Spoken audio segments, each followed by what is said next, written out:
Lakers are reported to have been getting together a max deal for Jimmy Butler. That's the problem. I think you need that other backcourt scorer there. But you didn't mention that. You just said because they've been injured. Well, that's what the offseason is for. Get healthy. You know what I mean? You bring in a new coach, we've seen it time and time again. Teams get a new coach, what happens? New energies in the building. Sometimes the message just gets stale. Everyone's going to put it on Tom Thibodeau and his aggressive nature and the way he pushes players. But then sometimes, even more than that, the message sometimes just gets kind of stale. You need a new face and a new energy in the building. That being said, I don't see the Chicago Bulls, sir. Unless something has changed, they're still in the Eastern Conference. You know what I mean? Like, that team is still in the Eastern Conference. So it's not like this team is going to go from being the third seed to be fighting for an eighth seed if they are healthy next year. Yeah, Pau Gasol will be a year older, but he had a career year this year. So even if he takes a step back, that's still pretty damn good. You know, and he's not a guy who plays that way either. He's not a guy who bangs around anything. So he's that finesse that's in his game, that's going to aid him in his older age, because he's not down there, muscling dudes and all this foolishness. Nah, Powell's picking, popping. You know what I mean? He's still going to get you 12 rebounds a game. So his play is preservation enough to his health. That being said, back to the original statement of what a game. I'm not trying to see Tristan Thompson and Iman Shumpert and J.R. Smith and your guy, Dellavedova, who, by the way, led the team with 19 points. It makes me laugh just saying that part. That Dellavedova. Yeah. He led the team with 19 points. I'm saying, and how good has Tristan been playing? That dude's been giving them solid minutes since they put him in the starting lineup. That's probably the best adjustment for all the flack that David Blatt has been getting. That's the best thing. He tried your deal and put Mike Miller in the game. That didn't work at all. Yeah. He was like, Tristan, you still down there? Yeah. Get on in here and just rebound and run the floor. Everyone else handle the rest of the business. And it worked. You know what I mean? Got a bigger presence down low, a guy who could rebound and bang with those dudes down low. And it worked out. That was a great adjustment by David Blatt. And the one thing about it is, if you make the plays on defense and you hustle back down the court, you will get rewarded. Yeah, you play with LeBron James. Absolutely. Where am I going with this now? So LeBron headed to his 5th straight Eastern Conference Finals. You know what I mean? I think that can't go without being mentioned. Oh my God, he's great. Here's the thing, man. Like the Cavs ended the first half on a 20-4 run. And that's all being sparked by dudes like Iman Shumpert and J.R. Smith. Yeah.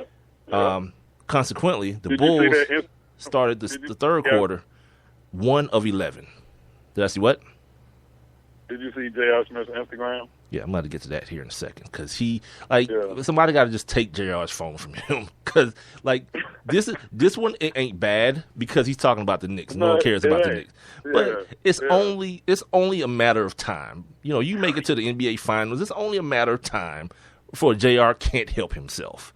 And then there's big booty broads on there and all kind of foolish stuff is gonna start happening quickly. Let him win the championship. He gonna be pouring Cristal down some butt crack. Yeah, it's just gonna be bad. Like, LeBron got to go talk to this dude. Like, look, man, I done this 5 times. We don't need that, pimp.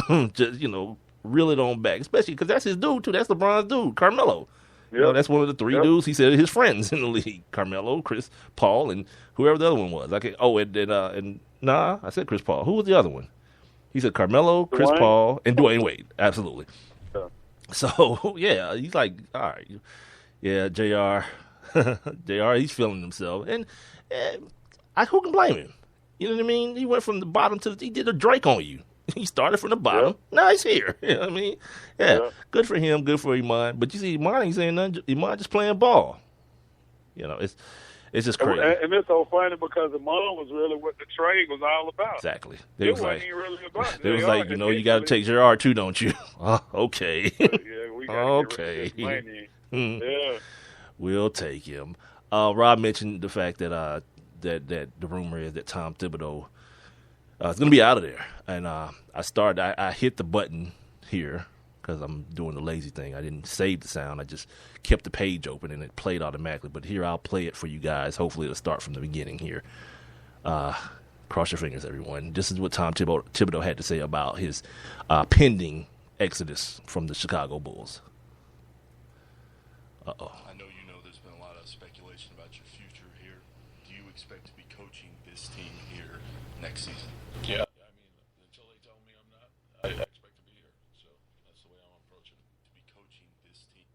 In true Tom Thibodeau fashion. He's like, whatever. I don't care about no damn rumors. I'm still the coach of this damn team. He just sounds like a dude that like whoop your ass. He sounds like a dude who should coach a Chicago team.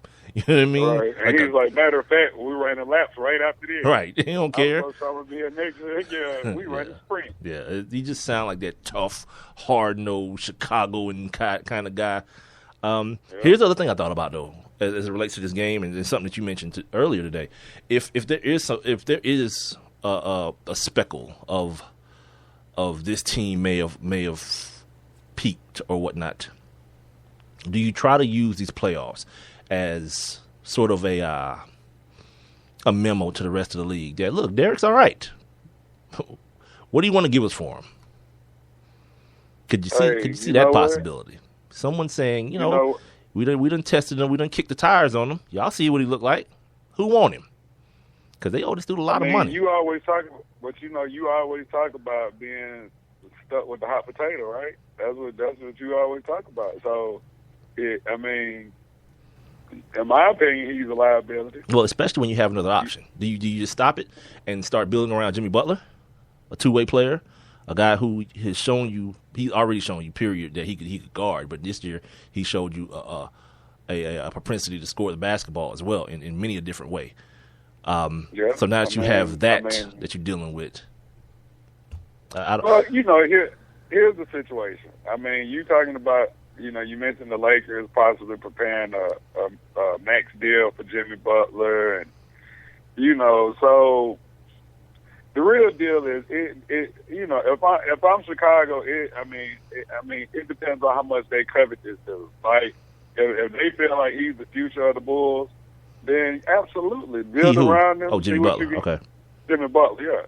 If they feel like he could be because, if the Lakers bring him in on the max deal, Kobe's out of there after next year. So it's like, I guess, if they do that, they feel like he might be next up. And plus the pieces, the other pieces that they're trying to add. But, that's really a great, that's a great question because, Derrick Rose is no telling if he'll go back down, when he's going back down, and there's some teams out there that I think would be willing to take him on, just because of what they've seen here. And the progression.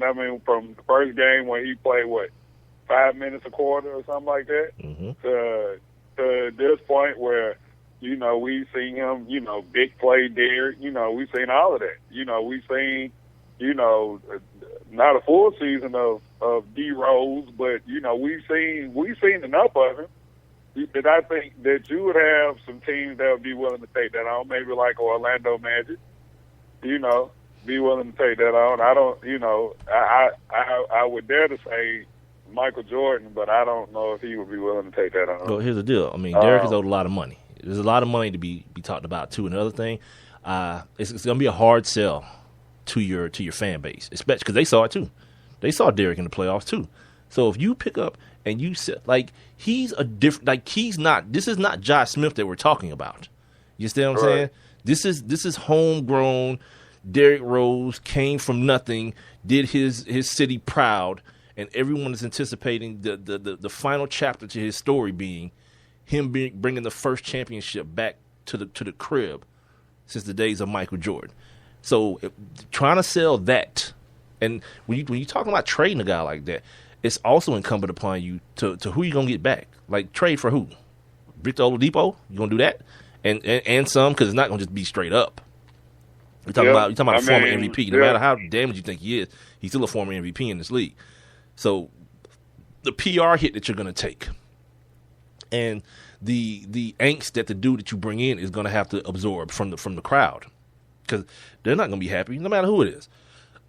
You're coming in here in the eyes of a fan to replace Derrick Rose. We love him. As far as if you're a Chicago Bulls fan, this is your guy. Yeah, it's his team. I mean, for the most part, it's his team. So I just thought about it today. You know, I didn't text Golf about it because I didn't want him to swear at me again, but I will tomorrow. I'll be prepared for the swearing tomorrow. No, I just forgot. You to don't text want who him to swear at? Golf. Oh. But honestly, Well, I just when I thought about it, I forgot to text him because I was doing other things. But I want to ask him about it and get his perspective on it as well. But like I say, for Chicago, I mean, I think they're gonna have some decisions to make. I mean, are you willing? Like I said, are you willing to lose Jimmy Butler?